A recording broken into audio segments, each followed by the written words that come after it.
পাকিস্তানপন্থী রাজাকার জামাত ইসলাম তারা যে পরিমাণ বাংলাদেশের জনগণের উপরে নির্যাতন করতেছে, যে পরিমাণের জুলুম করতেছে, সেই জুলুমের প্রতিবাদ যদি কেউ করে তাহলে তাকে বিভিন্ন ট্যাগলাইন দেওয়া হচ্ছে, তাকে নাস্তিক বলা হচ্ছে, তাকে আওয়ামী লীগের দোষর বলা হচ্ছে, আমাকেও নাস্তিক বলা হচ্ছে, আমাকেও আওয়ামী লীগের দোষর বলা হচ্ছে।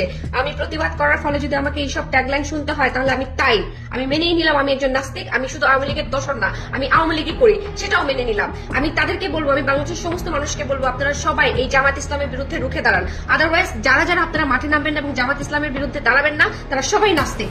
জামাত ইসলাম জঘন্য কাজ করতেছে বাংলাদেশে, প্রত্যেকটা মানুষকে ধরে ধরে নির্যাতন করতেছে, জুলুম করতেছে। এই জুলুম সহ্য করার মতো না। তারা পাকিস্তানি, তারা হচ্ছে রাজাকার, তাদেরকে কোনোভাবেই বাংলাদেশে ঠাঁই দেওয়া যাবে না এবং সবাইকে এই ব্যাপারে অবশ্যই সচেতন হতে হবে এবং সবাইকে এই ব্যাপারে রাজপথে নামতে হবে। এদের চিহ্ন পর্যন্ত আমাদের দেশে রাখা যাবে না। এরা নাস্তিক, জামাতের আমির নাস্তিক, জামাত শিবির যারা করে সবাই নাস্তিক। জামাত প্রচন্ড রকমের পাকিস্তানপন্থী একটা দল, এই দলকে নিশ্চিহ্ন করে দিতে হবে বাংলাদেশ থেকে।